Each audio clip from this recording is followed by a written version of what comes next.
بسم الله الرحمن الرحيم الحمد لله وكفى وسلام على عباده الذين اصطفى أما بعد. My dear respected brothers and sisters, inshallah, as we have this weekly class every week, perfecting our salah, we are today going to talk about the rulings and those things which are supposed to be done and which are compulsory before we perform our salah and during our salah, and those things that nullify our salah, and those things which are sunnah in salah, and those things which are undesirable in salah, because these things are such that when you don't know about it, what happens that sometimes you are nullifying your salah and you don't even know, and you don't even see what's happening, and you don't even realize that your salah is nullified, right? So first of all, we're gonna start with the wudu. Okay, so a person, when he makes the intention of wudu, it is sunnah to make the intention of wudu, and to make the intention that one should make the niyyah, that saying that I am performing wudu to get rid of hadass asghar. And hadass asghar means the need of wudu, right? And then when you perform wudu, and wudu, what is wudu? Is washing the hands, washing the face, washing the feet, and doing masah, and all these things is wudu, right? And dua before saying the wudu is Bismillahir Rahmanir Rahim. And first of all, when you perform wudu, you wash your hands, right? You wash your hands 3 times, right? And then um, after doing that, you're going to gargle, 3 times. You're going to do gargling 3 times. Then you're going to put water in your nose 3 times. And then you're going to wash your face, which is from the forehead, where the hair is growing from, till below the chin, and from one ear to the other ear, right? And that is one of the obligations. Just the face, washing the face once is an obligation in salah, in wudu, sorry. And that obligation is the first obligation when it comes to the routine and the procedure of wudu, and when we are performing wudu. Okay, and then after washing the face, and once washing the face is fard, is obligatory, and washing it 3 times is sunnah, right? Then after doing that, one will okay, the other thing before that, when you're washing and gargling your mouth, the siwak, which is a stick that you use, Rasulullah sallallahu alaihi wasallam used to use the siwak all the time, and this is something that is mentioned, that when a person uses the siwak, it increases the reward in his salah, right? It increases the reward in his salah when a person uses siwak, right? So after washing the face, which is obligatory, right, a person will wash the arms, including the elbows. Okay, so washing the arms, including the elbows, this is also fard, which once is fard, 3 times it is sunnah. So when you do it once, it is fard. So again, coming back to what is fard in wudu, is washing the face from where the hairline starts from, where the hair is growing from, till below the chin, and from one ear to the other ear. That is fard. Secondly, the arms, right? Washing them, including the elbow, which is just above the elbow. Washing them, both of them, washing them once is fard, and 3 times is sunnah.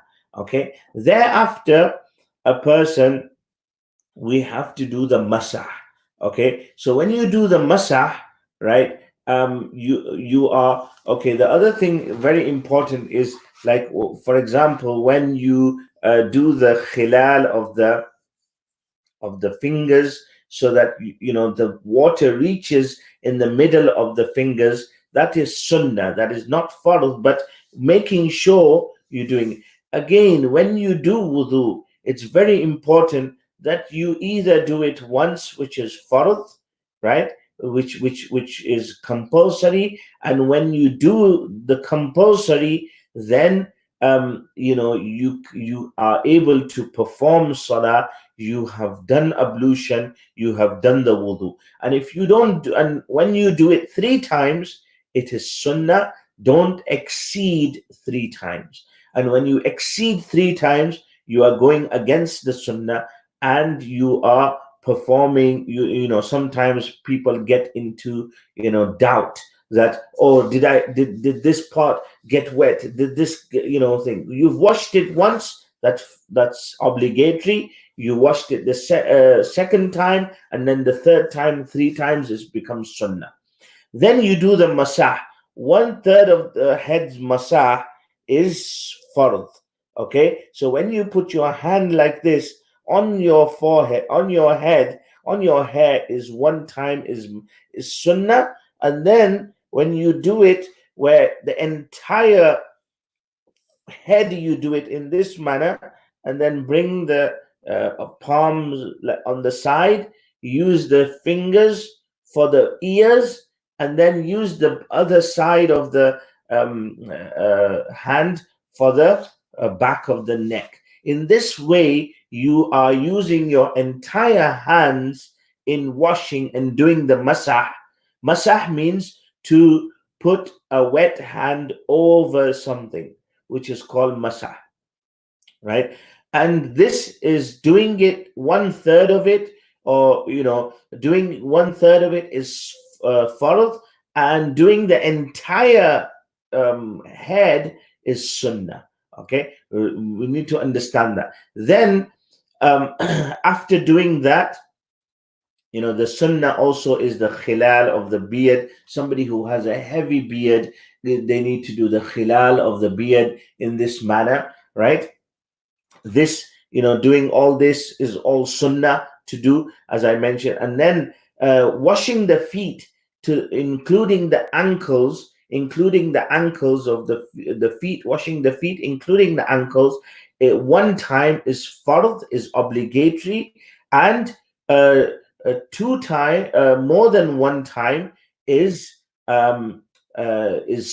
Three times it becomes sunnah. Okay, so that is also very important, that we do that in that manner. And we are doing it, we are doing the fard. So from this we understand that there is four fara'id, four obligatory acts, or compulsory acts, that you have to do in wudu. If you don't do these four, you do everything else, your wudu is not done. First of all, washing the face from where the hair starts growing till below the chin, from one ear lobe to the other ear lobe, that is fard. Secondly, washing the arms, including the elbows, one time, is fard. Thirdly, doing one third of the head masah, right? Putting a wet hand on your head like this, or just doing this, is fard. Doing the entire head is sunnah. And the fourth thing is washing the feet, including the ankles, right? Both feet, washing both feet, including the ankles, is fard, is obligatory. And that is something that we need to understand, that when you don't do the obligatory, right, you cannot, your wudu is not accepted, your wudu is invalid.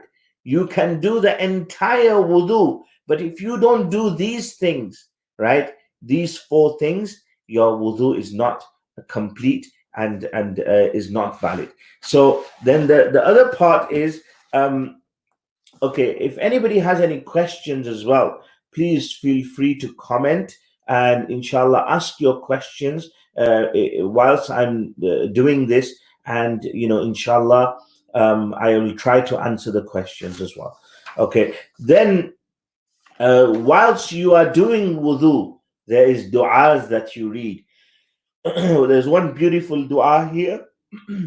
Allahumma ighfir li dhanbi wa wassi' li fi dari wa barik li fi rizqi. Subhanallah. This is a dua that, oh Allah, forgive my sins and give expansion in abundance in my home and grant me blessings in my sustenance. So subhanallah, whilst doing wudu, you are also asking for the for the forgiveness of Allah subhanahu wa ta'ala. You are asking for the the rizq of Allah subhanahu wa ta'ala and the blessings of Allah subhanahu wa ta'ala.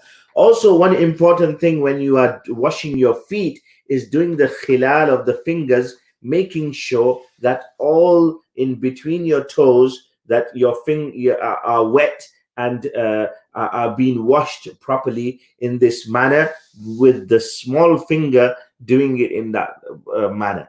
Then after performing the wudu, a person should recite Ashhadu an la ilaha illallah wa ashhadu anna Muhammadan abduhu wa rasuluh. That is also a very important part to do when you when you do wudu. Then the dua after performing wudu, Allahumma ja'alni min at-tawwabin wa ja'alni min al-mutatahhirin. That, oh Allah, make me of the repenters and make me of the purified, right? That is the dua that you need to recite. And also it is mentioned that recite Suratul Qadr, Inna anzalnahu fi laylatil qadr wa ma adraka ma laylatul qadr khayrun min alfi shahr ila akhir al-ayah.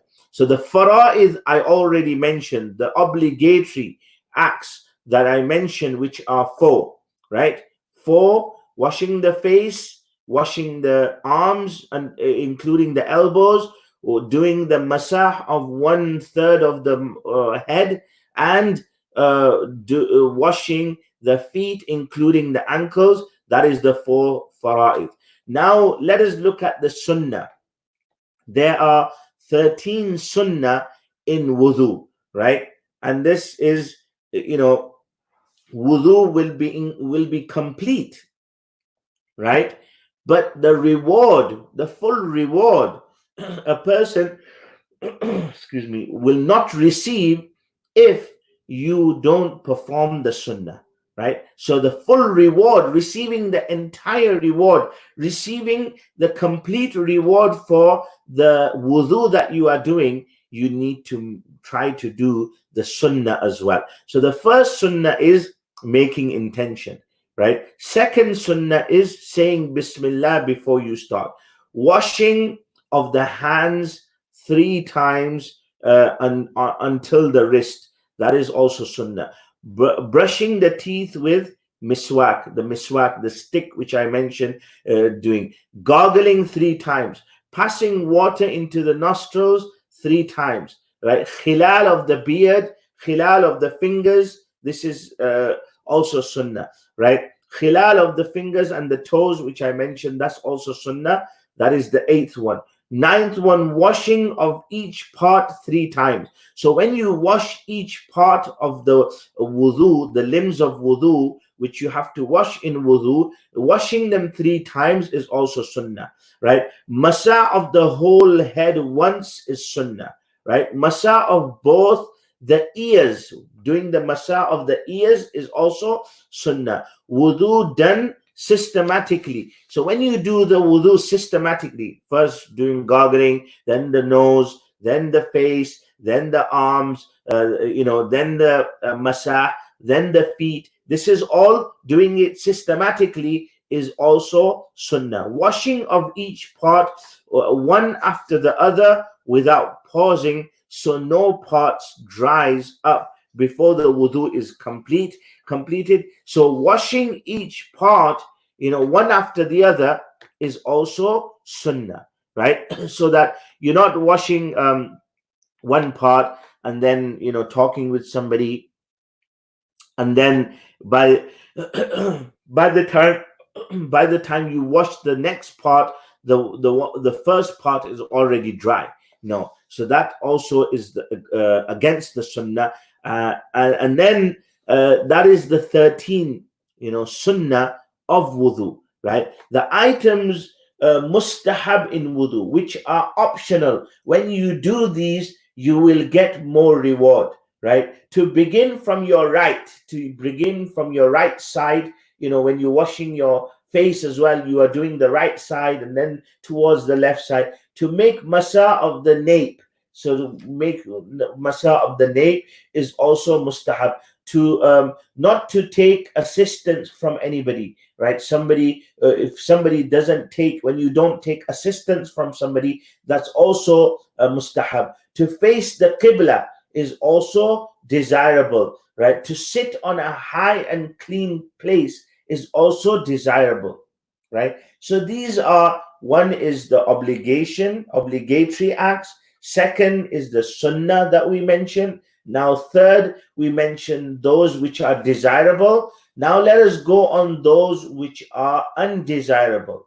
To make wudu in a dirty place. So the area is dirty and filthy, and you don't know if there is any impurity around there, and you are making wudu there, that is makruh. It is undesirable because the splashes can go on your clothes and so on. To clean the nose with the right hand is also undesirable, is makruh. To talk of worldly affairs is also makruh. To do wudu against the sunnah, is also undesirable. We should not do anything against the sunnah, and the sunnah is, in the eyes of Allah subhanahu wa ta'ala, is a very very important, as Allah subhanahu wa ta'ala mentioned in the Quran. قُلْ إِن كُنْتُمْ تُحِبُّونَ اللَّهِ, if you love the deen of Allah subhanahu wa ta'ala, then fattabi'uni. Allah said, fattabi'uni, you follow me, you obey, and you follow the sunnah of Rasulullah sallallahu alaihi wasallam, right? So that is very important. Now we come to the point where what nullifies our wudu. What nullifies our wudu? So there are 8 things that nullify our wudu, right? So first thing is discharging of urine, stool, or the coming out of anything from the private parts. So discharging of urine or stool or anything coming out of the private parts it breaks the wudu. Discharging of gas breaks the wudu, right? Vomiting in a full mouth. So vomiting of a full mouth is also breaks the wudu.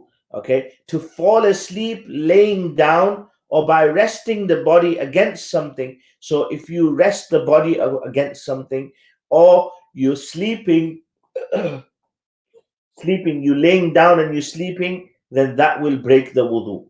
Sometimes when you are sitting on your on your buttocks, and you are sitting, and you may be sleeping, right? You may be sleeping in such a way, but you are not falling over, or you are not leaning on anything, and you fall asleep like this, for example, and then you wake up, your wudu is not broken, because you are still sitting in that position, which doesn't break the wudu.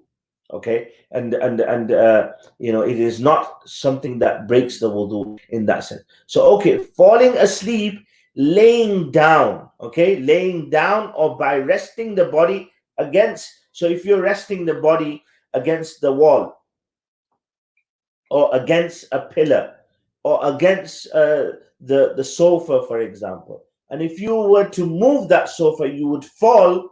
Obviously, that breaks the wudu. To faint due to some illness or any other reason, that will also break the wudu.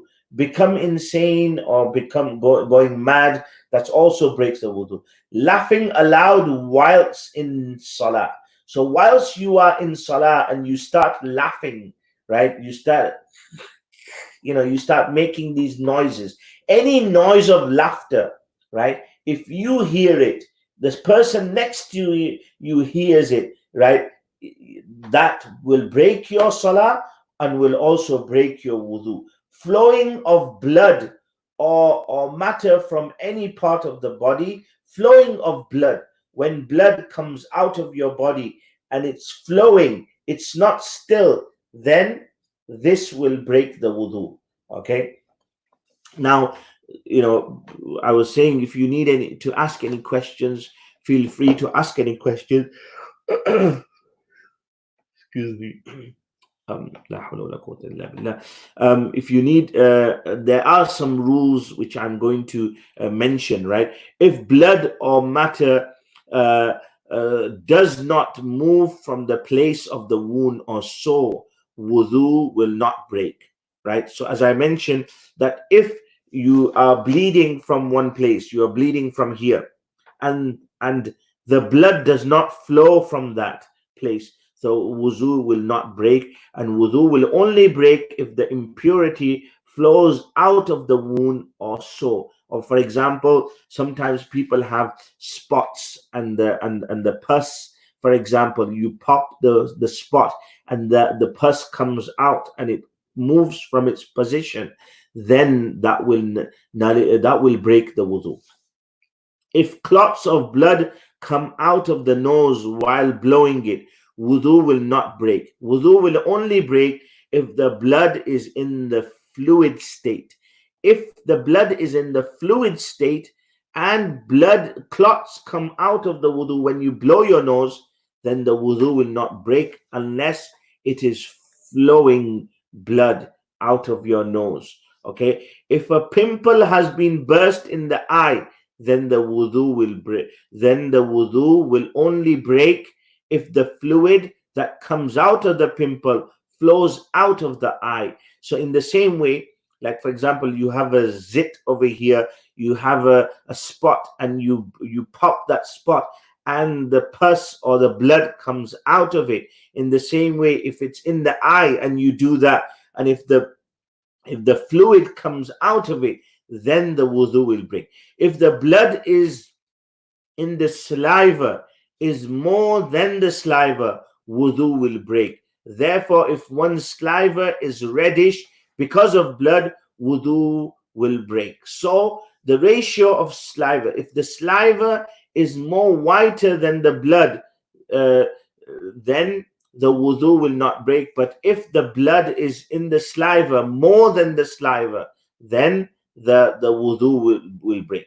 Blood appearing on a toothpick will not break wudu if the effect of the blood cannot be seen in the saliva. So in the same way, for example, somebody is using toothpick after iftar, and you use a toothpick and blood came on the toothpick, and if it didn't come onto the saliva and it's not more than the saliva, like the previous ruling that we mentioned, then the wudu will not break. But if it's more than the saliva and it appears in the saliva of the in the mouth, then the wudu will break. Okay. Fluid from a paining ear will break the wudu even if there is no sore or pimple in the ear. So if the fluid comes out of the ear, right, it will break the wudu. Water which flows from the eyes because of the eyes paining will break the wudu. If the eyes are paining and water comes out of it, it will break the wudu. If males fall asleep in the position of sajda but do not topple over, wudu is not broken. See, I mentioned that earlier as well, but this is another scenario. For example, if a male is doing salah and he's in the sajda position and he doesn't topple over and he falls asleep in that sajda position. I mean, I don't know how somebody would fall asleep, but it is possible, right? In the Fajr prayer, sometimes kids do that. Okay, and however, if females fall asleep in the position of sajda, wudu will break. If the female falls asleep, why? Because the female position, as we mentioned in salah, is such that the arms are on the ground and they are more covering her body, and because of that, this is a form of leaning, and that position of leaning will break the wudu if somebody sleeps in that position. Okay, so that is very important.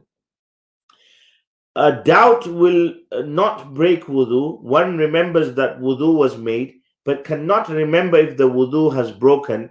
In such a case of doubt, the wudu will be considered valid. So, for example, you have a doubt: did I break my wudu? I did wudu, but did I break it or not? Did I pass wind? Did I go to the bathroom? You thought about it and you thought, no, I still have wudu. All right. So in that state, the wudu will still be valid. Okay. During wudu, one doubts whether a certain part was washed or not. In this case, that particular part should be washed. So, for example, during wudu, you washed a part and then you were doubtful if the elbow was included. Did I wash the elbow? Did I completely wash it properly? Or this part seems kind of dry to me. Okay, so what you do is you don't need to do the wudu from the beginning again. You just wash that part. Or for example, you completed wudu and then you think, oh, this part is still dry. I don't think I washed it properly. Go back to the sink, wash this part, and that's it. You're done, and your wudu will still be valid and will be complete. Okay. So, however, if such doubt occurs after the completion of wudu, then the wudu will be complete. No notice should be taken of the doubt.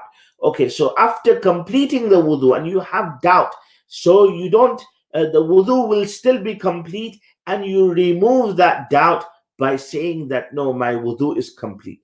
Okay, after wudu, if one remembers well that a certain part was not washed or masa of the head was not made, then that part should be washed only, or masa should be made. There is no need to repeat the entire wudu.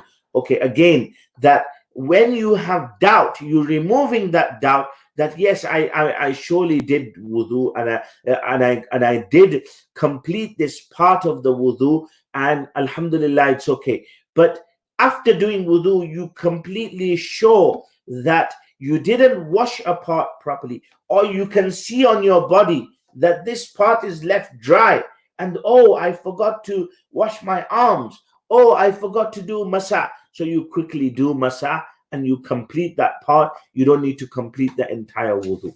Okay, so these were some of the rulings. Okay, again, further, there's more rulings that if it is not permissible to touch the Quran, a tray, or plate, etc., on which a verse of the Quran is written or engraved without wudu. So, without wudu, you are not allowed to touch the Quran. Why? Because it is mentioned in the Quran that لا يمسه إلا المطهرون.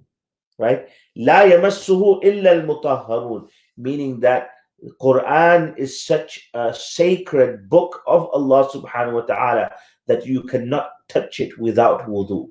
Right? If a mustahab, preferable act to make, if a mustahab to make wudu, it is mustahab to make wudu for each salah, even though one may be in the state of wudu, right? So if you are in the state of wudu, right, and it is mustahab, it is preferable for you to make another wudu for every salah, right? Even though you already have wudu. Okay. It is mustahab only if at least two rakat salah have been performed with the previous wudu. And why is it mustahab? It is only mustahab that with the previous wudu you have done a salah, you have done two rakats of salah at least. Then it is mustahab. Thus, if one did not perform any salah, it will not be permissible to perform fresh wudu before that wudu has been either broken or at least two rakat salah has been performed. Meaning that you've done a wudu, right? And you haven't performed any salah. So it is not preferable for you to perform another wudu because you are just wasting water. But if you um, have performed wudu, you've completed wudu, then after that you perform the dhuhr prayer or the asr prayer, and then before maghrib you felt like, oh, I want to do a completely new wudu. It's mustahab to do that. You don't have to do that, even though that you know that you've done wudu already and you have wudu. Okay. If the four parts of the fard become soaked in rain or have been washed by swimming or taking a bath, etc., then wudu will be valid even if one had no intention of wudu. For example, you went outside, it was pouring down, all your limbs that you wash in wudu and which are obligatory in wudu have become wet. You didn't make intention of wudu. You have wudu. You went to perform a shower, right? You went to do shower. You went to have a shower, and you wash your entire body. You didn't make the intention of wudu, even though in ghusl and washing, in doing a shower, you are recommended to perform wudu in it, but you didn't make that wudu, you didn't make the intention of wudu, right? But all your obligatory parts of wudu are wet, then still, then you are in wudu. It is as if you have performed the wudu. For example, somebody starts swimming, goes in, jumps into the swimming pool, right? They have performed wudu if when they come out, the all the limbs of wudu are being wet and they didn't make the intention, but still they are they have, as if they have completed wudu, right? while making wudu uh, while making wudu, one should take care not to strike the water against the face, causing it to splash. To do so is makruh. So you shouldn't be splashing water on you, right? That is makruh, and that is wasting water as well. And sometimes it makes the splashes go everywhere. Somebody doing wudu next to you, or you doing wudu in your bathroom, in the sink or whatever, that causes a puddle, causes making the entire area dirty, right? While making wudu, the eyes should not be closed so tightly excuse me, that the water is prevented from moistening the eyelashes or blocking the entry of water into the eyelid wells. To do so is makruh tahrimi. If even one eyelash remains dry or water has not entered the eye wells, the wudu will not be completed. So that is also very important, that you don't tightly close your eyes in such a way that water doesn't reach the eyelashes. The mouth should not be closed tightly while making wudu. To do so is makruh tahrimi. Also, this is a makruh tahrimi. Makruh tahrimi is close to not permissible, and that is when you can continue doing it, it becomes it becomes not permissible, and So the mouth should not be tightly, closed, in such a way that wudu, when doing wudu, if any part of the lips remain dry, you know, we don't do this and perform wudu. Okay, so wudu will not be valid if any substance which does not allow water to seep through sticks on any one of the four parts that are forced to be washed in wudu. So in any part of the, your parts of wudu which are obligatory, for example, you washed your feet, and on your feet, right? You walked on some play-doh, for example, or you walked on some tape, and it stuck onto your foot. And when it stuck onto your foot, and when you washed your foot, it didn't wash through that part. Okay, so when it didn't wash through that part, you would have to either wash that part again, so that, take off the sticker, take off the sticky tape or play-doh or whatever it is, and wash that part again. Otherwise your wudu will not be done. Like, gum, paint, also paint is something you wash, you painting or something, and you have paint on your hands. You can't do wudu and think that, okay, it's the water is going to seep through. This oil paints are such, some are waterproof, they don't seep through, they don't go through, and your wudu will be incomplete, and you would have to take off that paint or sticker or gum or whatever that is stuck onto your part of body, and wash that part again. Okay, if one realizes after wudu that some gum or anything has covered the fingernails, okay, for example, then the wudu will only be valid if the gum or them gum or sticker or tape is removed, and the finger is washed. Okay, also again, fingernails, nail polish. Okay, nail polish needs to be removed when you do wudu, unless you have nail polish which is proven to be not waterproof, right? I mean, there are some out there which they say it's not waterproof, water seeps through it. Then if you're wearing that, that is fine. But again, it's very important to remove that. Your wudu is not complete if you're wearing nail polish and then doing wudu. If removal of the ointment from a sore or wound is harmful, then it will not be necessary to remove it. If pouring water over the affected part is also harmful, then merely make masah of the affected part. So, for example, somebody has a bandit over here on his finger, on his hand, or on the finger. You're cooking and you got cut, or you were cutting something, you got cut or something. May Allah protect us all. And you have a bandit here, and if you pass water to it, it will harm the wound, or it will, it will make the healing process even longer, and so on. Whatever the reason, you only need to do masah of that part. Pass cold, pass water on that wound, on that band-aid.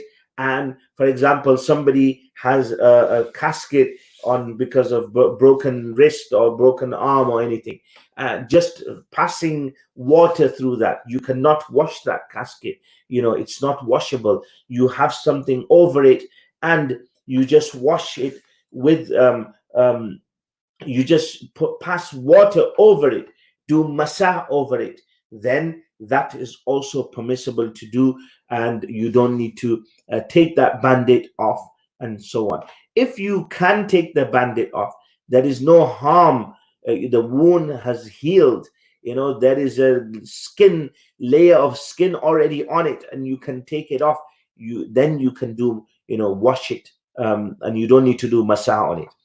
If the wound or sore is bandaged, as I mentioned, and one will experience difficulty in opening and tying the bandage for making masa, or masa on the affected part will be harmful, then massage should be made over the bandage. Okay, so as I mentioned, you can do it over the bandage, and you don't need to take the bandage off because it's harmful. It will affect the healing process of the wound. It will harm the wound, and so on and so forth.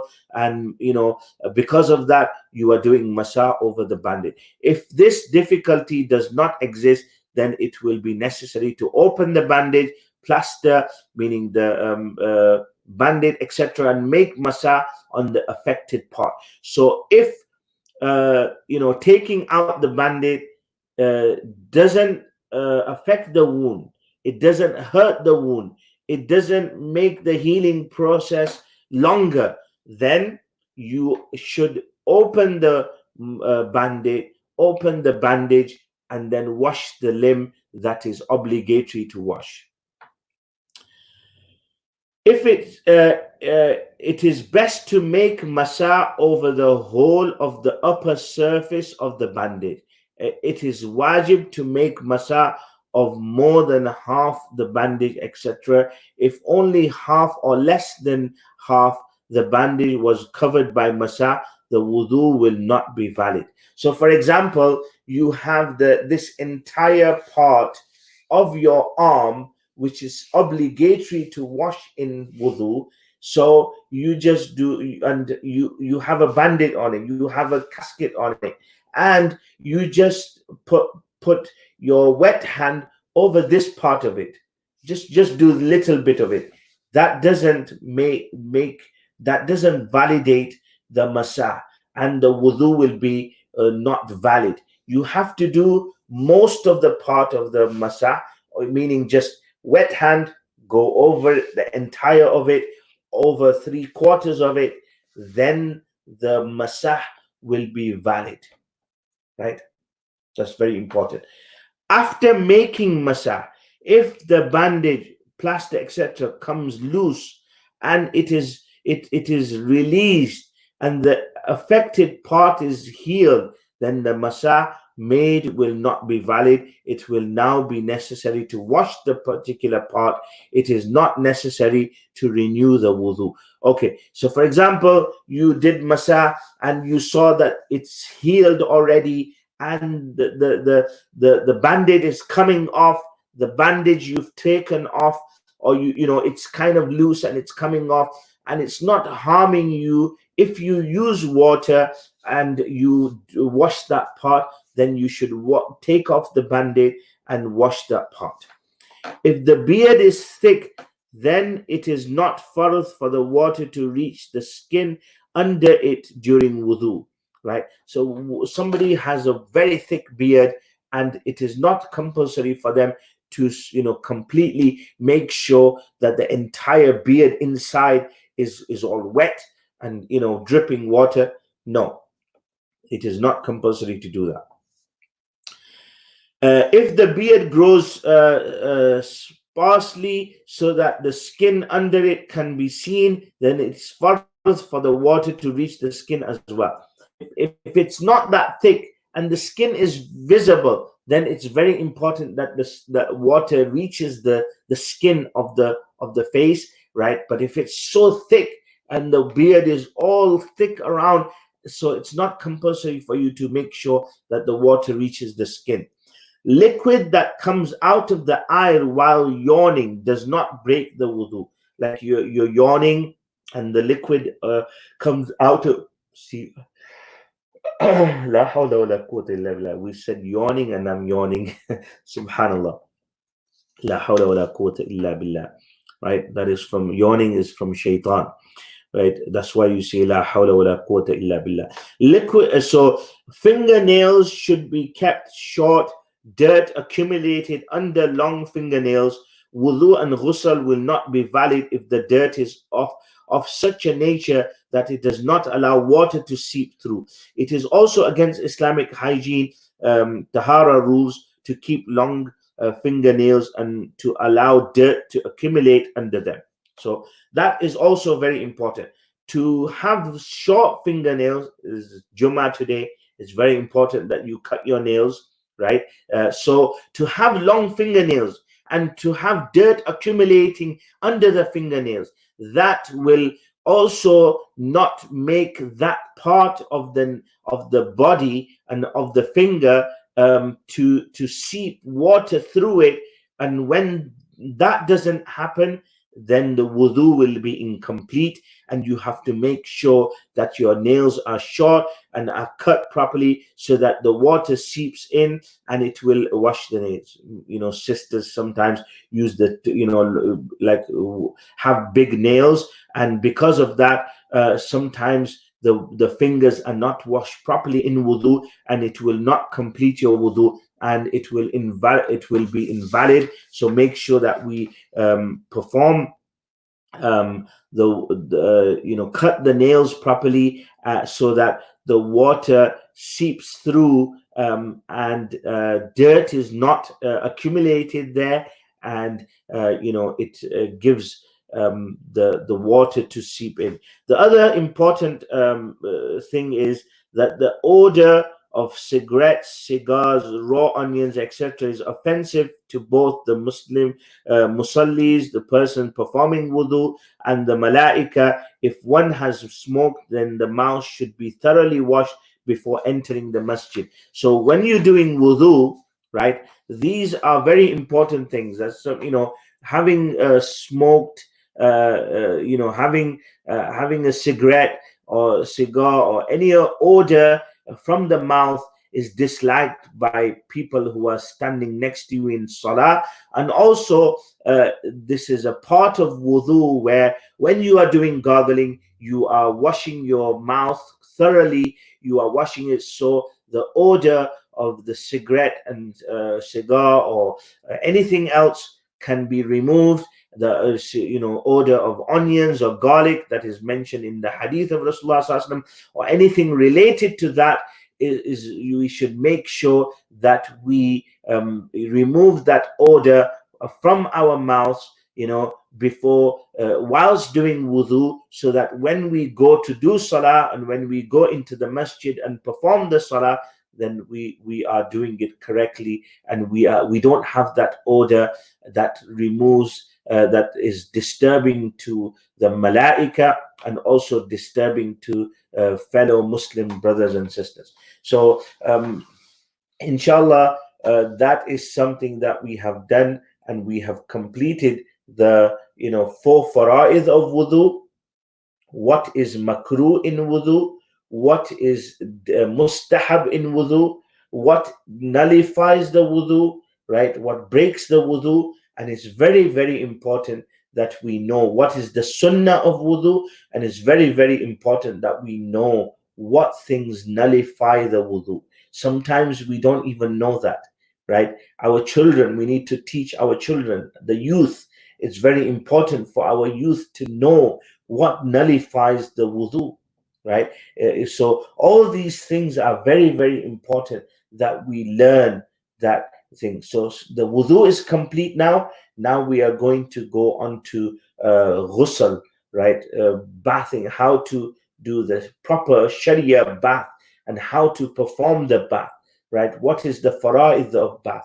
What is the fara'id of taking a shower? What is the when does shower and bathing and ghusl become obligatory, right? So all these things we will do inshallah in the next week in perfecting our salah. And this is all related to salah. Why? Because if you don't have proper wudu, your salah is not complete, is not accepted. If you don't have the proper way, if you don't do the proper way of ghusl, right, showering and performing ghusl, when you don't have ghusl, when you have to perform obligatory ghusl, all these things we need to know that We need to understand that. We need to always be mindful of that.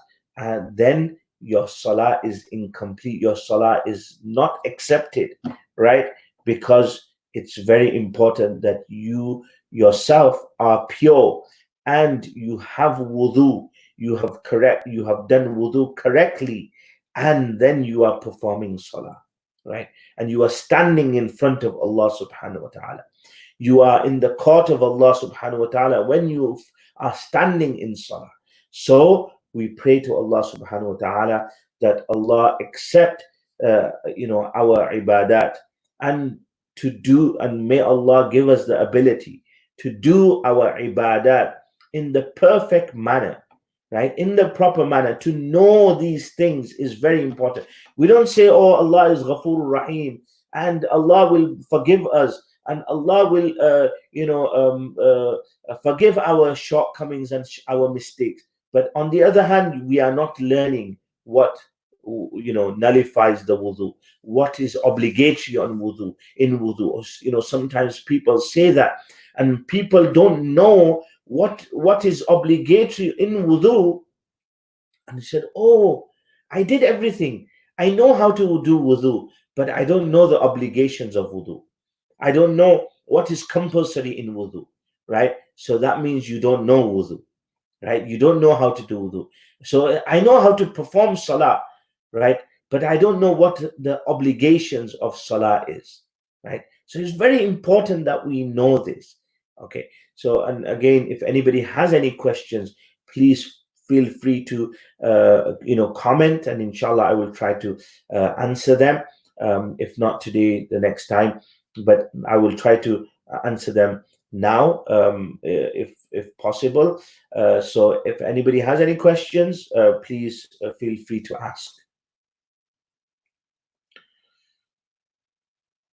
Regarding wudu, the obligation of wudu, regarding ghusl, for example, regarding, inshallah, we're going to do ghusl next time, but these are very, very important topics that we need to understand, we need to know, and we need to, practice upon, and also teach our children about these things. Sometimes when you're trying to do something, you're trying to stand in the court of Allah in salah, but you are impure, your wudu is not correct. All these things is very, very important, right? It's very, very important. No questions?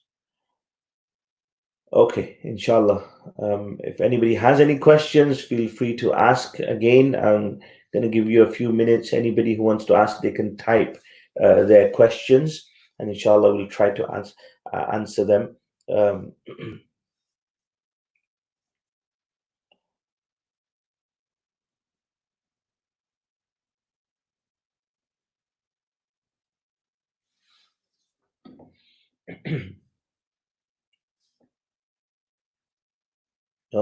nobody has any questions? Yes, was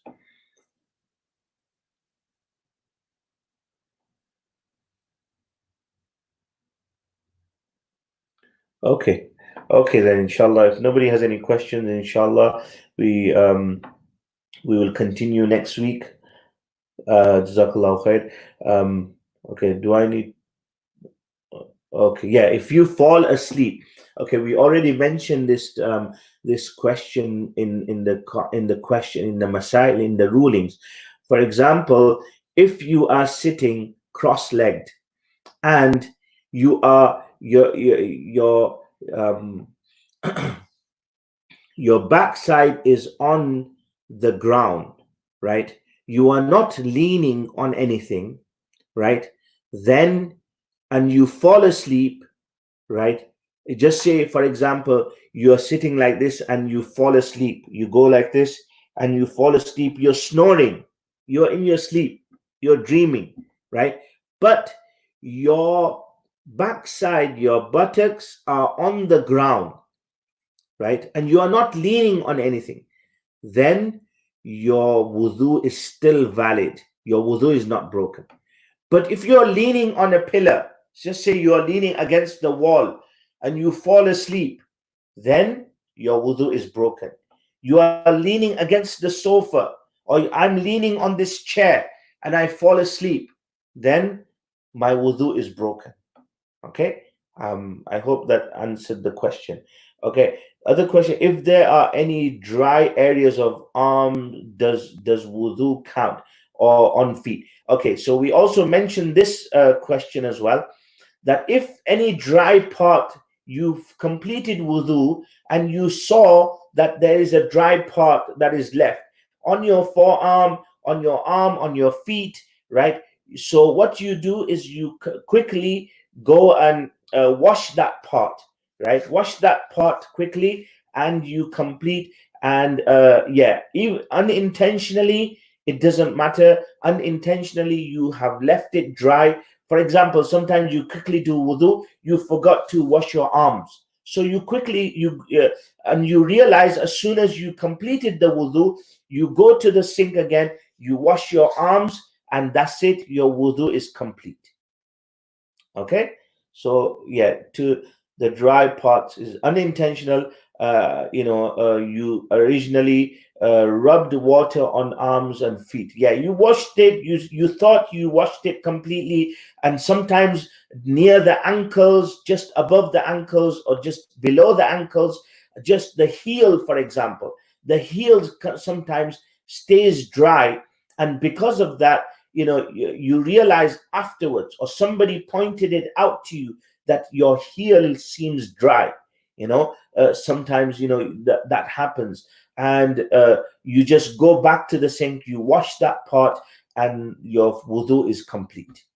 Okay. Mashallah. Any other questions?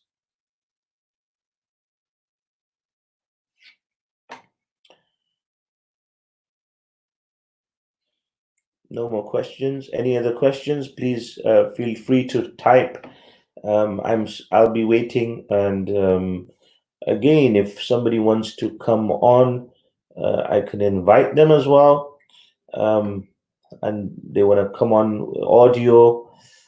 Um, okay, leather socks is something um, that is leather socks is okay. Leather socks, there is a ruling with leather socks, right? A traveler can wear leather socks 3 days and 3 nights. Okay, that's a traveler. That is once you have completed your entire wudu, you have washed your feet, and then you put your leather socks on, and then from the time you break your wudu is where the time starts, the 3 nights and 3 days for a traveler. Now, somebody who is at home, who is not traveling, 1 night and 1 day, same ruling applies. You do the wudu, you wash your feet, you put on your leather socks, and then once putting on your leather socks, your time will start when you first you break your wudu. For example, I washed my feet in the morning, 8 o'clock, and then I put the leather socks on. I have wudu the entire day, right? And um, my wudu broke at the time of Asr, which is 6 o'clock.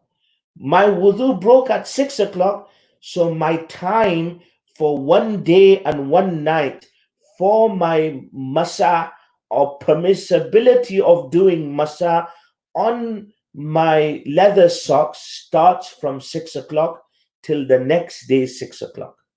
Okay? It doesn't start from when you put on your socks, it starts when you break your wudu, because you've started when you started the wudu, and you've done the wudu, you've put the socks on, you haven't done masa on them yet. Okay. And when you do wudu again at 6 o'clock, when you broke your wudu, right, you are doing masa on it. For example, at the end of the day, that night you took out your socks, then you have broken your masah on the socks. You've automatically broken. You cannot do masah on them once you take them off. And when you take them off as well, it's very important to keep them on above the ankles. When you take them off below the ankles, it will nullify the masah.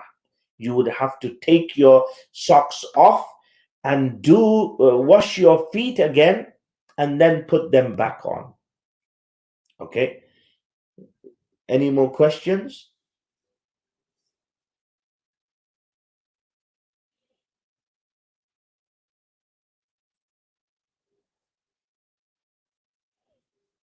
No? Okay, inshallah, if you have any questions, please jot them down and we can discuss them the next week, next class. And inshallah, we can talk about it next time. We're going to go on to the ghusl part, and we're going to talk about the ghusl, what is the fara'id of ghusl, and then go on to the salah and the fiqh part of salah, because we already went through the entire how to perform the salah, from the beginning to the end. But again, we will probably go over that again. But I want to go through the fiqh part of it. That what is fard before salah, what is fard in salah, what is fard, during salah, what is sunnah, what is undesirable, and so on and so forth. So inshallah, we'll continue that next week. Inshallah, we pray that Allah accepts all our ibadat. Let us give us the ability to do it in the correct manner and learn that. Okay, and very important to learn that. And when we learn this, it's very important that we also implement that. Jazakallahu khair. Wa akhiru dawana alhamdulillahi rabbil alamin.